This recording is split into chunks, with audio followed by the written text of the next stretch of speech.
News broadcast. Let's first talk about the top story at this hour that we are tracking for you. Happens to be the Quad meet. The third India, Australia, Japan, USA ministerial meeting is going to be held today in the evening, which will see participation of the respective foreign ministers. The meeting will provide an opportunity to continue the useful exchange of views from the last meeting in Tokyo on 6th of October last year. According to the MEA, the ministers are expected to exchange views on regional and global issues, especially practical areas of cooperation towards maintaining free, open and inclusive Indo-Pacific region, on ongoing efforts to combat the COVID-19 pandemic, addressing global climate change and other issues of mutual interest will also figure during these discussions. Earlier, Minister of External Affairs S. Jaishankar held talks with Antony Blinken in the Quad framework last week when they discussed developments in the Indo-Pacific region.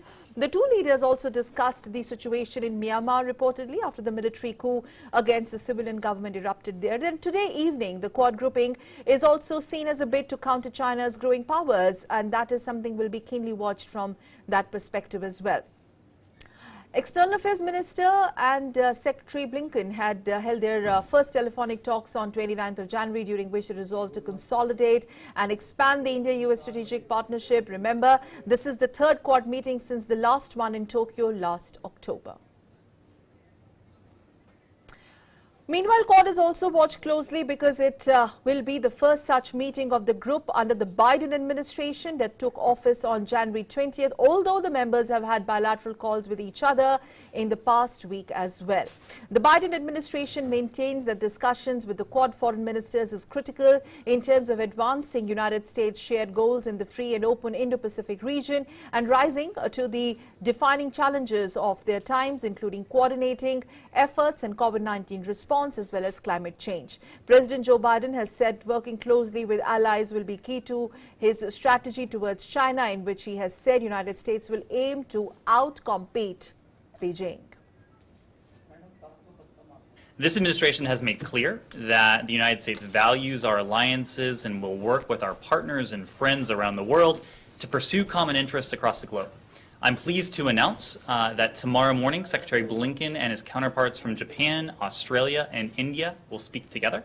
The Quad, as it's known, and this discussion with the Quad foreign ministers is critical to advancing our shared goals of a free and open Indo-Pacific and rising to the defining challenges of our time, including coordinating our efforts on COVID-19 response as well as climate change. Australian Foreign Minister Mossy Payne will join her counterparts, the US Secretary of State, the Foreign Minister of Japan and the External Affairs Minister of India for the third Quad Foreign Ministers meeting. Australia's Foreign Ministry in a statement says that the Quad is a key pillar of Australia's international agenda and it complements other bilateral, regional and multilateral engagements, including that of ASEAN. Quad partners are strong supporters of ASEAN centrality within a region in which all countries are sovereign, independent and resilient. Moving on, addressing the United Nations Security Council open debate on implementation of Resolution 2532 of 2020, the External Affairs Minister has said that India has been at forefront of global fight against COVID-19 pandemic. He reiterated India's efforts in providing medicines, PPE kits to over 150 countries. He also said that 30 vaccine candidates are under various stages of development. India has been very much at the forefront of the global fight against COVID-19 pandemic.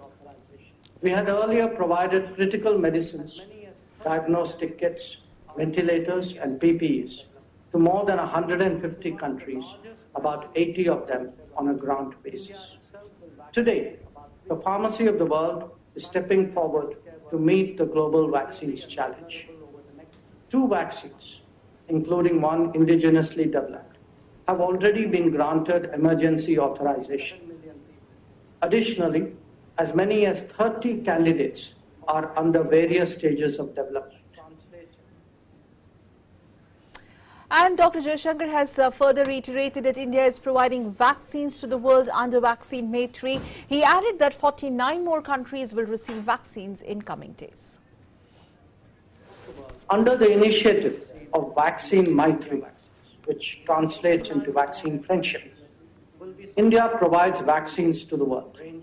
We are, of course, a significant source of supply to the COVAX facility. But in addition, India is also directly sending vaccines to our friends and partners.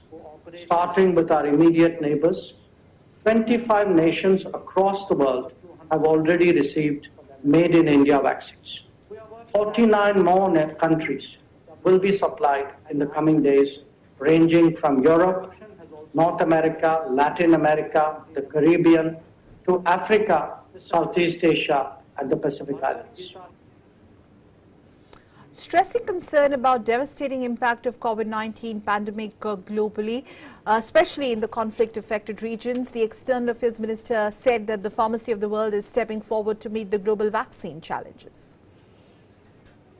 As we assess the impact of the pandemic and the prospects of recovery, including through the availability of vaccines, there are 5 concerns that India would like to share.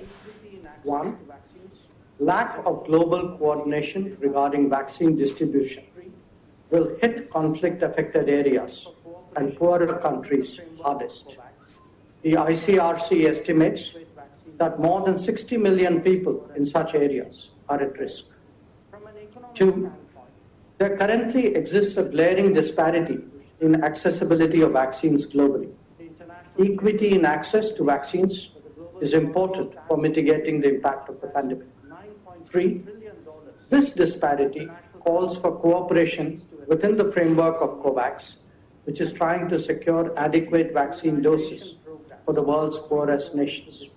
4, from an economic standpoint, the costs of inequitable vaccine distribution are truly massive. The International Chamber of Commerce predicts that the global economy stands to lose as much as $9.2 trillion if the international community fails to address vaccine inequity. And 5, routine immunization programs have been thrown into disarray. Due to the pandemic, about 80 million children in at least 68 countries are at risk of diphtheria, measles, and polio. Taking forward India's Vaccine Maitri initiative, India has offered COVID-19 vaccine to all United Nations peacekeepers around the world as well. Speaking at the UNSC meeting on the coronavirus pandemic and conflict zones, External Affairs Minister Jaishankar has also announced that India will be gifting 2 lakh doses for all UN peacekeepers. Keeping in mind the UN peacekeepers who operate in such difficult circumstances, we would like to announce today a gift of 200,000 doses for them as well. We are working actively with Gavi, WHO, and ACT Accelerator. Our contribution has also supported the SARS-CoV-19 emergency.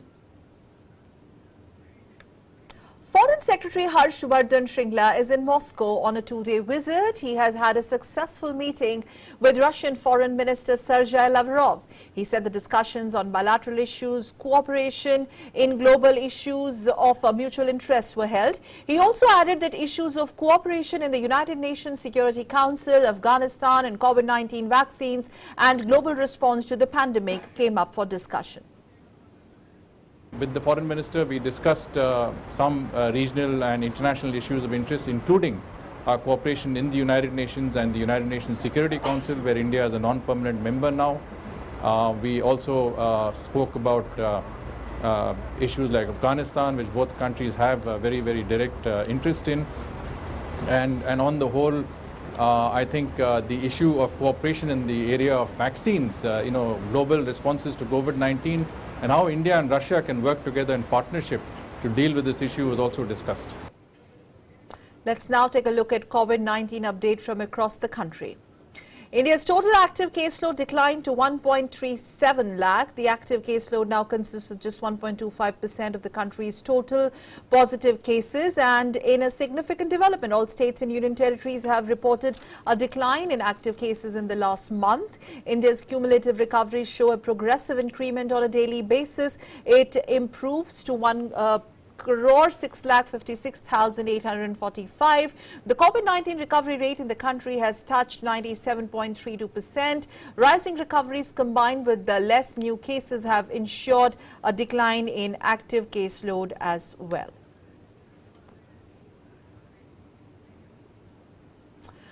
Well, NASA's Mars rover Perseverance near the end of its season month, 293 million mile journey as it prepares for a daredevil landing attempt on the red planet today.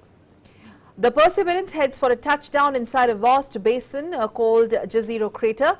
It is a site of a long-vanished Martian lake bed. The chief objective of the two-year, $2.7 billion mission is to search for signs of microbial organisms that may have actually flourished on Mars some 3 billion years ago when the planet was warmer and presumably more hospitable to life way back then. US President Joe Biden continued on Wednesday to push his $1.9 trillion coronavirus relief plan before meeting with labor leaders in his Oval Office. Biden and Vice President Kamala Harris are sitting down with labor leaders to discuss the American Rescue Plan. They're discussing ways to stimulate the economy and infrastructure development. And as the group gathered in the Oval Office ahead of the meeting, Biden has responded to a reporter's question regarding the plan, which he spoke about at the Wisconsin Town Hall on Tuesday night. He said that polls have shown between 64 to 69% support for the stimulus and added that major economists agree that it will grow the U.S. economy. Biden wants Congress to pass the legislation in the coming week in order to get $1,400 stimulus checks out to Americans and bolster their unemployment payments. Well, Italy's new government won a confidence vote in 315-seat Senate by 262 to 40 on Wednesday.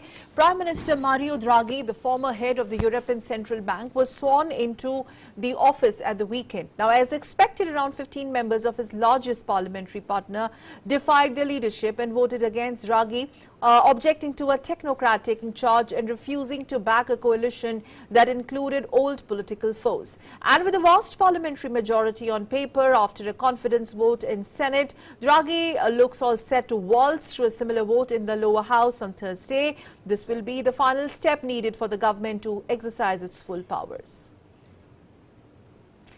Staying with more international stories, millions of Texans braved their third day without heat on Wednesday following a punishing winter storm that has killed at least 21 people. Icy conditions threatened to hamstring the country's second largest state and the surrounding region for days. Some 2.7 million households were without power, according to the Electric Reliability Council of Texas, a cooperative responsible for 90% of the state's electricity, which has come under increasing fire for a massive failure of the power grid. President Joe Biden has assured the governors of the states hit hard by storms that the federal government stands ready to offer any emergency resources needed. And with that, it's time to wrap up this edition of Newscast on DD India. Meanwhile, news updates, special programmings continue on your channel, DD India. Stay with us. Namaskar.